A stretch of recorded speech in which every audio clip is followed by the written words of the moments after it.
Hey guys, welcome to another 10-minute review. So today we have a football kick with a lot of power and with a little piece of reference. And I think the user, Jalo, that actually kind of did this animation did a really good job. But there's a few things in posing that need to be improved on. And I think sharing with you guys about the things that need to be improved will hopefully help you to actually get a much better blocking for your future animations. So let's get to it. So if you're new here, my name is Harvey Newman. Welcome to the channel. These reviews are intended to actually help up-and-coming animators or experienced animators that would like another perspective on their animations. So I try to actually share how I go about animating, some of the experience that I have, and kind of like share with you guys how things go in all levels of animation, because this is what I do in my animation mentorship as I help people one-on-one. Let me just put a timer for 10 minutes as usual. There you go, on my phone this time, and let's get started. So I'm just going to play the animation here that Jalo did.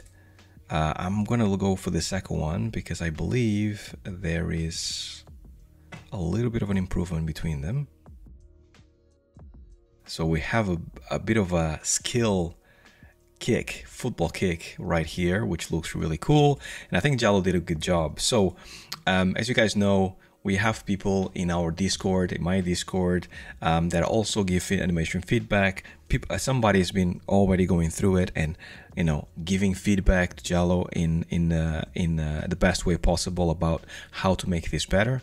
I think all the notes that are given here are definitely on point, which is really, really cool. I would like to build on top of that a little bit and give you a few more notes. This is basically from a perspective of if you are just getting started with blocking or if you like to get better with it.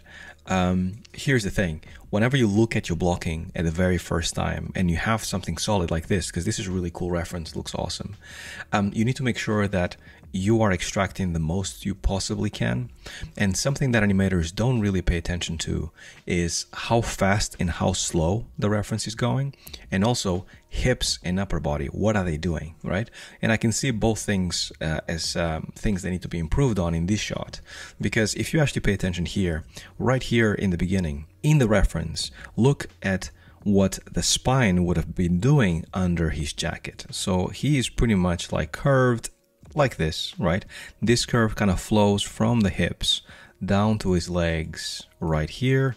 And then this leg under these pants is the same thing. It's ever so slightly bent, and then it's bent here as well. Now what you see here is actually a straight spine, right? And then it kind of just goes in like this and like that. What that creates is basically a very stiff pose, right? And that is a problem that a lot of new animators have. Same thing here, when it flows from the spine to the top of the head, it's almost like it has this kind of bend, right? The body has a tendency to have some like a C shape and an S shape and counter C. They are there for a reason, and this is why the body has a normal tendency to actually have these shapes in them. So as much as possible, normally the reference is already telling you what to do, so you need to make sure that these poses, these shapes are in your animations.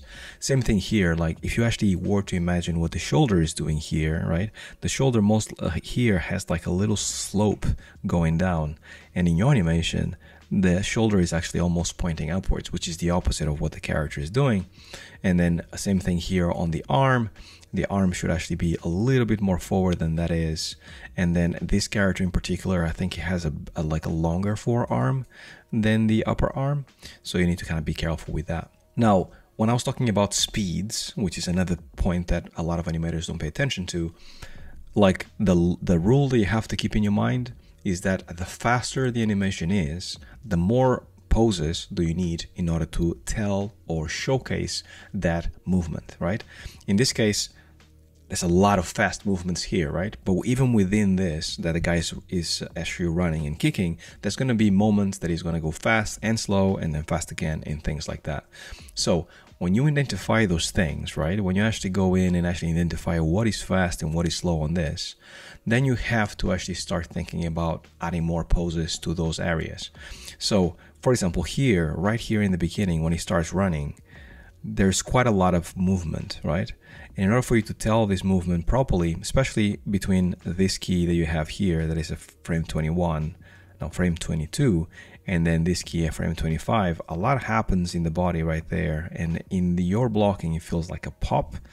And then same thing here, right? Like, because it goes down and kicks the ball, you kind of need to have, you know, you're blocking at least on twos in order to sell the kick and the movement as you go through.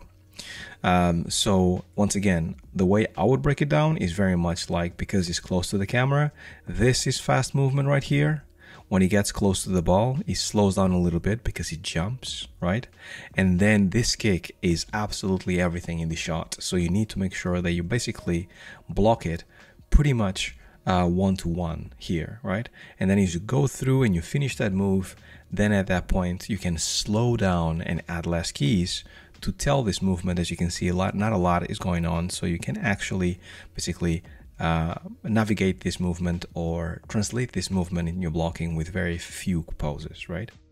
So that is basically what I would say about timing. Keep that in mind. And then here on this pose here, right, on these poses here, these are like, he's doing such a great job like here and on the kick, and this looks absolutely amazing. Now the translation that you have here unfortunately doesn't really read as well as this.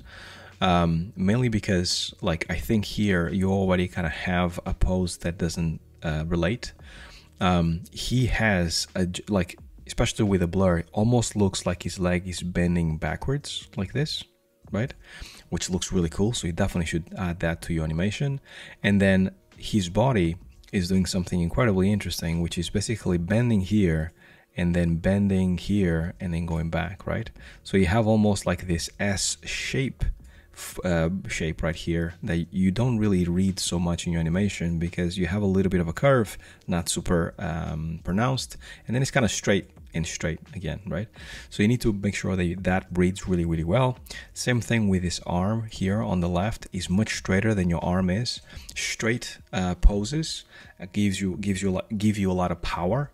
So as much as possible, if you see a straight pose, a straight arm anywhere, or a straight leg anywhere, definitely make sure that you make that read, because it's normally a pop or a pause or something that basically reads incredibly well, right? Now this hand is, as marked here, definitely broken. I like how he's actually opening his hand, almost like showing the effort. But this hand here that you have is very relaxed for the move that he's doing. And if you look at the reference, he pretty much has a closed fist at this point in order to kind of like see what the character is doing. So you need to kind of like make sure that that is replicated. And then the whole translation here, this is very interesting, where like his foot is basically pointing this way right here, and then as soon as he actually starts kicking, there's a little bit of a ball roll as he is kicking, right? But the foot is actually swaying on forward and also sideways as well. This is absolutely everything in your shot, and you need to make sure that you actually sell that and you put that in your animations, because at this point in your reference or in your animation, you can see that his foot is not doing very much, right? Even when you actually move the foot, this foot here is very much showing the sole, and the leg is no longer straight, it's more like a bent leg at this point as he's actually doing this. So very important for you to make sure that you kind of follow these poses, like the hero poses, like this one, to a T. Now, I know that your legs and your limbs are slightly different shapes, like your femur here is really long, and then your lower leg is shorter, but you can still make it work the same way. So this leg now is a little bit more bent. This leg is 100% straight, almost like, once again, is bent forward, right? You're breaking that limb, which is really, really cool. Pay attention to your hands as they are broken. Here, right here, you have a fist. The reason why you have that fist here, like the ball up hand, is because you're putting a lot of effort into that movement, right? So it's very normal for you to, when you do something that requires a lot of power, your body tenses up in order to show you that this is basically all I can do, right? This is the maximum effort that I can do. Now, looking more towards the end, as you get to the end of this animation, You have interesting pose here where the legs look very much bowed. I can feel a little bit less on your animation. It feels very much like it's not as bowed as before, and his hips are lower than your animation, so make sure you pay attention on that. I think the note for this arm 100% is accurate. You should showcase your arm more, but pay attention that this arm is straight, right? So there's no harm in you pushing your animation as you're working through it. And then when you put your foot down, same thing, show this arm. He's showing the arm, make sure that that's shown much more. And that's about it, I think. Really good job though. Don't take any of these things that I said as like a negative. Make sure that this is just me building on top of the work that you've done. So this is just tweaks on your animation. So keep it up and keep going.